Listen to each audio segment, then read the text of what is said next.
Hi fam, this is my D&D recap for the past 2 sessions.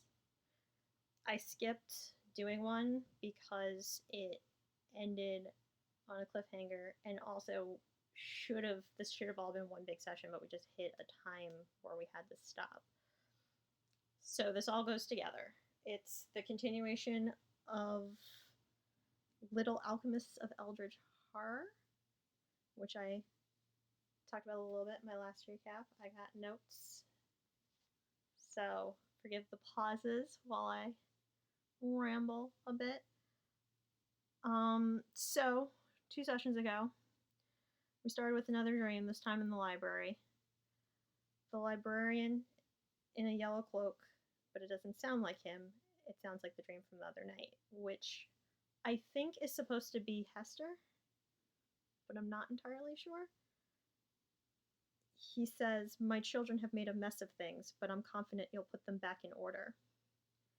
I turn around and the mirror is back. That's great. My lawful good girl's gonna have some issues to deal with after this, probably. But moving on. We infiltrated the greenhouse / area where we knew the zombies were coming from. Our rogue assassinated what turned to be a very friendly skeleton that was just like the butler / assistant of the person, called Fatty Arbuckle, which is an inside joke from another thing, but it's okay.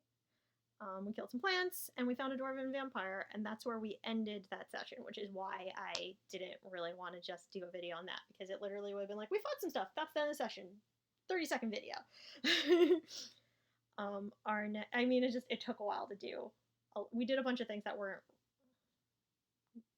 as noteworthy. It was a whole thing. Anyway, and combat took a while too. I think like most of the session was combat was the problem.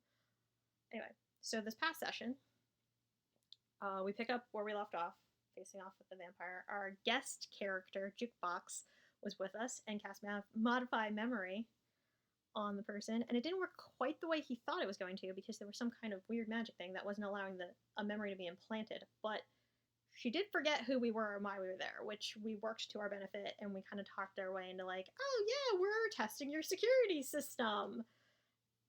It's not great, because we made it through. While talking to her, we heard voices and found a Rakshasa and a Mind Flayer fighting in another room.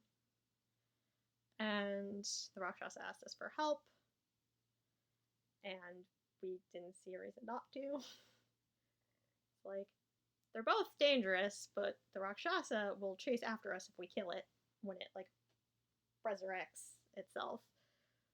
We don't really want to deal with that. Mind Flayers are bad and don't come back from the dead, so we'll do that. Except this Mind Flayer was undead, which was weird. We realized that radiant damage was doing extra, and it was some kind of weird undead thing, and I critted on my last hit using thoughts and prayers, because the prayer side is radiant, so boom, crit, punched it to death. Not super appropriate for my character, but like, she would have been super not okay with the undead Mind Flayer just like running around. So anywho, it was also my first time using thoughts and prayers, which was cool, because it's my staff it has a bonus to hit and a bonus to the damage, so unless it's specifically like that type of damage will do something extra, it doesn't really make sense for me to use it, but it's cool to have as like a backup. Or like if my staff gets taken away for some reason, I still probably have that. Moving on. The dwarf vampire was called Dendra and wanted the mayor of the town dead because she had a memory of him killing her husband on their wedding. Except one of our party members found a journal that showed that the memory of how the husband died changed every few days. she wasn't going back to read the journal after. She was just journaling and then leaving it and not reading it and not realizing that it kept changing every so often. Some more weird memory shit going on. Okay. And then we were wondering who made her a vampire. That was a fun mystery, which we still technically don't know the answer to. I think that's going to be a loose thread that gets pulled at some point. After doing a bit more digging and talking, we realized that a flower girl that we had run into when we first got to town, who mentioned that their girlfriend disappeared and they didn't know where they were. The Dendra, the vampire, was the girlfriend. The reason she went missing is because she lost her memory, which we eventually were able to somewhat fix.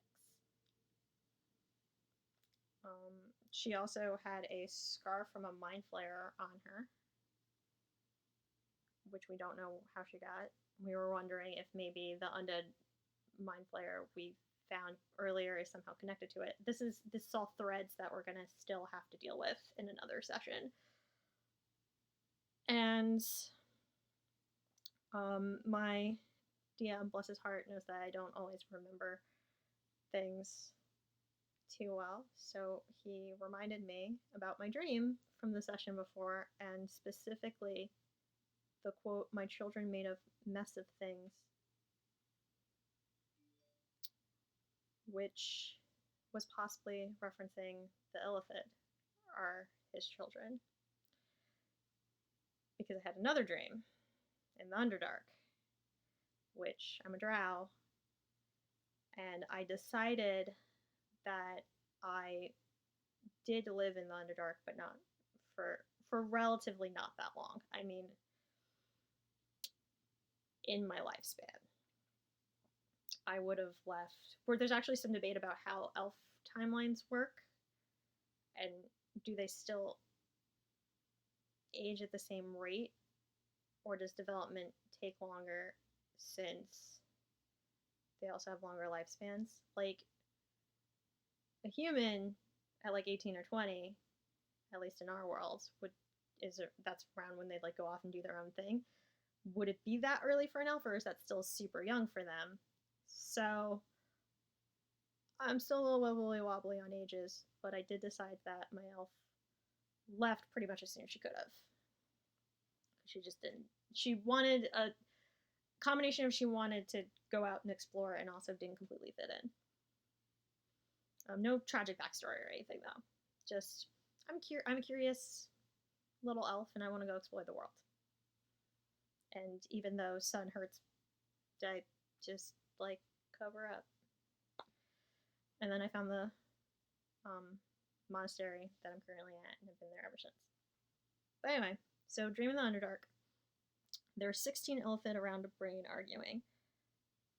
There's mention of the Amphoran Council and a certain adventuring party that I am in. That's my normal Monday game that's on hiatus due to pandemic. So we're getting little references. And a couple, the DM, me, and 2 other players are all either in that game or DM that game. The DM for that game is a player for ours. So it's been fun kind of weaving things in that are ultimate future timeline, because it's all stuff that we're not at yet. Fun. Anywho, so I hear arguing rather, and the yellow robe appears again. The hood expands and swallows the brain. The Illithid drop to their knees around the robe. I feel a hand on my shoulder. I turn and I see the robe, the mirror behind it. And he says, "Don't believe what they tell you about brains. It tasted terrible." Which would be funny if it wasn't also very alarming that this thing keeps talking to me. And the fact that the dream in the library vaguely came true to an extent, like a reference from that dream fit something that happened later on, makes me wonder if someone's sending me messages or what's going on. No clue what's going on, but it feels bad to say the least. I also realized, now that I've had 3 dreams I have woken up to someone staring me in the face every time I've had a dream. The first time was the tieflings that were like in the same space we were staying in were like staring at me. The second time was Vern, who was dropping off jukebox for us, and the third time was one of our player characters was sleepwalking and didn't know how she got there. We had a little cute little chat, and then she went back to bed. And that's it. That's all she wrote. And we have another session on Sunday that I will hopefully be able to do a recap sooner than I did. This is also gonna be possibly my longest one, which I'm sorry about. I had a lot to talk about, considering it was a lot of reveals on this one. If I'd realized, maybe I would have split them up into 2 videos. Oh well. I hope everyone's doing well. It's been a week. It's been a month. It's been a year. Take care of yourselves. Don't forget to love each other. Don't forget to hydrate. And stay safe.